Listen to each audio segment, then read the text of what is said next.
आज के इस क्लास में मैं पार्ट नंबर 6 को ही आगे बढ़ाने वाला हूँ। यानी पार्ट नंबर 6 में हम क्या पढ़े हुए थे कि ध्रुव यानी पोल क्या है, वक्रता केंद्र क्या होता है, मुख्य अक्ष क्या होता है और दर्पण द्वारा क्या होते हैं।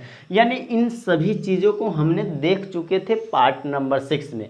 आज आगे देखेंगे कि मुख्य फोकस क्या है यानी प्रिंसिपल फोकस, वक्रता त्रिज्या यानी रेडियस ऑफ कर्वेचर, फोकस दूरी यानी फोकल लेंथ, इन सभी चीज़ों को देखेंगे। फिर इनके बाद इन सभी चीज़ों को रिपीट भी करूँगा ताकि आपको ये सभी रटना न पड़े और ऑटोमेटिक आप एग्ज़ाम में खुद से लिख सकें। अगर आप वीडियो में पूरा बने रहते हैं तो आप इन सभी चीज़ों को बहुत ही अच्छा से समझने वाले हैं और खुद से एग्ज़ाम में लिखने वाले हैं और एग्ज़ाम में अच्छा भी करने वाले हैं। तो चलिए शुरू करते हैं। यानी आज हम शुरू करेंगे कहाँ से, मुख्य फोकस से।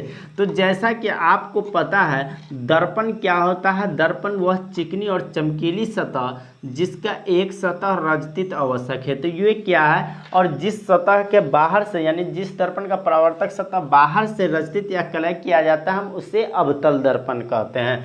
तो इसी अवतल दर्पण में हम आज देखेंगे क्या कि मुख्य फोकस क्या होता है। जैसा कि हम पढ़ चुके थे ये जो P है तो दर्पण की चौड़ाई के मध्य बिंदु को ध्रुव कहते हैं और ये जो M और M डैश है ये दर्पण द्वारक है। और यहाँ जो है ये देखिए P और C को मिलाने वाली रेखा क्या है, मुख्य अक्ष या प्रधान अक्ष है। लेकिन आज के मैं क्या पढ़ूंगा कि मुख्य फोकस यानी प्रिंसिपल फोकस। तो प्रिंसिपल फोकस होता क्या है, मुख्य अक्ष के समांतर कोई किरण आ रही है, क्या है देखिए ये मुख्य अक्ष या प्रधान अक्ष के समांतर कोई किरण आई और किरण आने के दर्पण से टकराए, टकराने के बाद फिर से ये वापस हो गए। मान लीजिए फिर कोई और किरण है मुख्य अक्ष के समांतर आई फिर दर्पण से टकराने के बाद वापस हो गई। उसी तरह मान लीजिए नीचे से भी कोई किरण आई दर्पण से टकराने के बाद वापस हो गई। यानी हम इसे इस तरह से डिफिनेशन लिखेंगे, यानी मुख्य फोकस को बड़ी एफ से सूचित किया जाता है। तो मुख्य फोकस का हम डिफिनेशन इस तरह से लिख सकते हैं कि मुख्य अक्ष या प्रधान अक्ष, ये जो देख रहे हैं आप ये क्या है, मुख्य अक्ष या प्रधान अक्ष। तो मुख्य अक्ष या प्रधान अक्ष के समांतर आ रही प्रकाश की किरणें, तो देखिए ये जो प्रकाश की किरणें आ रही है किसके समांतर, मुख्य अक्ष या प्रधान अक्ष के समांतर, दर्पण से परावर्तन के बाद जिस बिंदु पर मिलती है उसे मुख्य फोकस कहते हैं।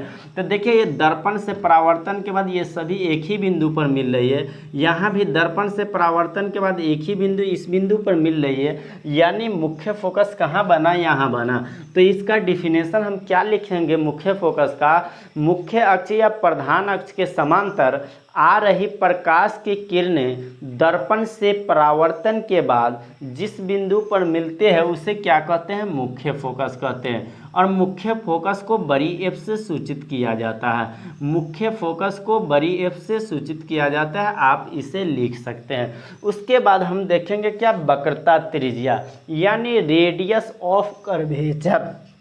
वक्रता त्रिज्या को समझने के लिए फिर से हम एक फिगर बनाएंगे और फिगर में देखिए ये क्या हो गया, P यानी ध्रुव और ये हो गया C यानी वक्रता केंद्र। तो वक्रता त्रिज्या का डिफिनेशन होता है कि ध्रुव और वक्रता केंद्र, ध्रुव और वक्रता केंद्र के बीच की दूरी को वक्रता त्रिज्या कहते हैं।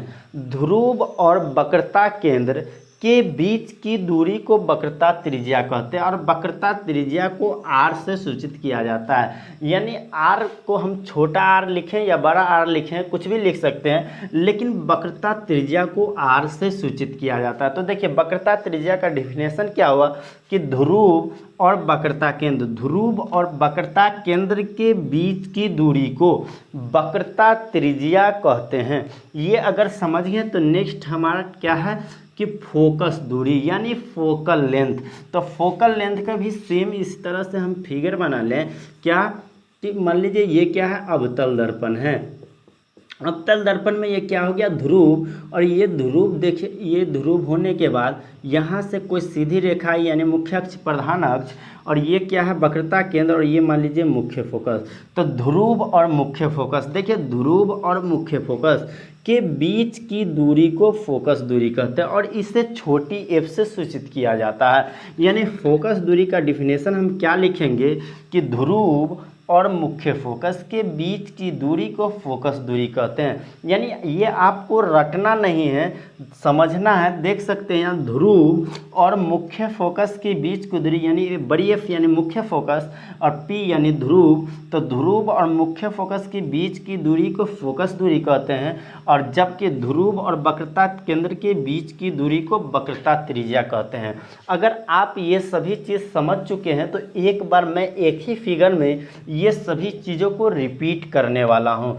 तो आप अगर ये चीज़ का क्या लेना चाहते हैं, स्क्रीनशॉट लेना चाहते हैं तो ले सकते हैं। मैं इन्हें मिटाने वाला हूँ, तो स्क्रीनशॉट आप ले सकते हैं।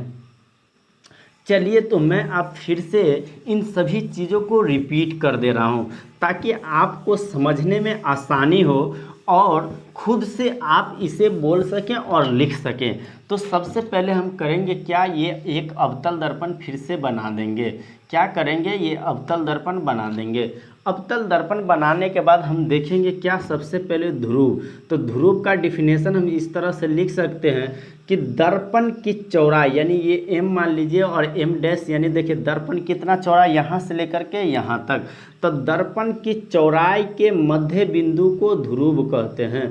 दर्पण के चौड़ाई के मध्य बिंदु को ध्रुव कहते हैं। यानी क्लियर हो गया होगा कि दर्पण ये हुआ, उसके चौड़ाई के मध्य यानी बीच वाले बिंदु को ध्रुव कहते हैं। तो आपको डिफिनेशन में सेम इस तरह से लिख लेना है कि दर्पण की चौड़ाई के मध्य बिंदु को ध्रुव कहते हैं। और ध्रुव देखिए, गोलीय दर्पण होता है किसी खोखले गोले का एक भाग। अब मान लीजिए गोला का तो कोई ना कोई केंद्र होता होगा, तो गोलीय दर्पण जिस खोखले गोले का एक भाग होता है उस गोले के केंद्र को ही हम वक्रता केंद्र कहते हैं। तो ये जो हम देख रहे हैं, मान लीजिए यही क्या है, गोले का एक भाग है, इसी को आप बढ़ा दीजिए तो इसका भी तो कोई केंद्र आएगा ना, तो इसका केंद्र ये हो गया। तो यानी गोलीय दर्पण किसी खोखले गोले का एक भाग होता है, उस गोले के केंद्र को वक्रता केंद्र कहते हैं, और वक्रता केंद्र को सी से सूचित किया जाता है और ध्रुव को पी से सूचित किया जाता है। उसके बाद नेक्स्ट हम देखेंगे क्या, मुख्य अक्ष और या प्रधान अक्ष। मुख्य अक्ष या प्रधान अक्ष का मतलब यह हुआ कि ध्रुव और वक्रता केंद्र को मिलाने वाली सरल रेखा, यानी ये जो रेखा मिला रही सीधी ध्रुव और वक्रता केंद्र को मिलाने वाली सरल रेखा को मुख्य अक्ष या प्रधान अक्ष कहते हैं। देखिए ये ध्रुव हुआ, ये सी वक्रता केंद्र हुआ, यानी पी और सी को मिलाने वाली सीधी रेखा को हम क्या कहते हैं, वक्रता केंद्र कहते हैं। वक्रता केंद्र के बाद बात आता है क्या, दर्पण द्वारक। दर्पण द्वारक यानी एम डैश, यानी दर्पण की चौड़ाई को, यानी दर्पण कितना चौड़ा है उसी को हम दर्पण द्वारक कहते हैं, यानी दर्पण के चौड़ाई को दर्पण द्वारक कहते हैं। उसके बाद नेक्स्ट है मुख्य फोकस यानी प्रिंसिपल फोकस। मुख्य फोकस मतलब क्या, मुख्य अक्ष या प्रधान अक्ष के समांतर आ रही प्रकाश की किरणें दर्पण से परावर्तन के बाद जिस बिंदु पर मिलती है उसे मुख्य फोकस कहते हैं। मुख्य अक्ष या प्रधान अक्ष के समांतर आ रही प्रकाश की किरणें दर्पण से परावर्तन के बाद जिस बिंदु पर मिलती है उसे मुख्य फोकस कहते हैं। मुख्य फोकस के बाद आता वक्रता त्रिज्या, यानी वक्रता त्रिज्या रेडियस ऑफ कर्वेचर। तो ध्रुव और वक्रता केंद्र, ध्रुव यानी पी और सी, तो ध्रुव और वक्रता केंद्र के बीच की दूरी को वक्रता त्रिज्या कहते हैं। पी और सी के बीच की दूरी को वक्रता त्रिज्या, यानी पी ध्रुव और सी वक्रता केंद्र, तो ध्रुव और वक्रता केंद्र के बीच की दूरी को वक्रता त्रिज्या कहते हैं। नेक्स्ट है फोकस दूरी यानी फोकल लेंथ। तो ध्रुव और मुख्य फोकस के बीच की दूरी को फोकस दूरी कहते हैं। ध्रुव और मुख्य फोकस के बीच की दूरी को फोकस दूरी कहते हैं। हमें उम्मीद है कि आप ये सभी चीज़ समझ गए होंगे। अगर वीडियो पसंद आया तो वीडियो को लाइक करें और चैनल को सब्सक्राइब करें और बेल आइकन को भी दबा दें ताकि आने वाले सभी वीडियो का नोटिफिकेशन आपको मिलता रहे। और अगर वीडियो अच्छा लगा तो अधिक से अधिक अपने दोस्तों में शेयर करें, व्हाट्सएप के ग्रुपों में सेंड करें ताकि अधिक से अधिक बच्चे इसका फ़ायदा उठा सके। चलिए इसी के साथ वीडियो को एंड करता हूं। मैं फिर से मिलता हूं नए टॉपिक के साथ। जो मेरा नेक्स्ट टॉपिक होगा एफ और आर के बीच संबंध में, वो बहुत डिटेल्स में बताने वाला हूं।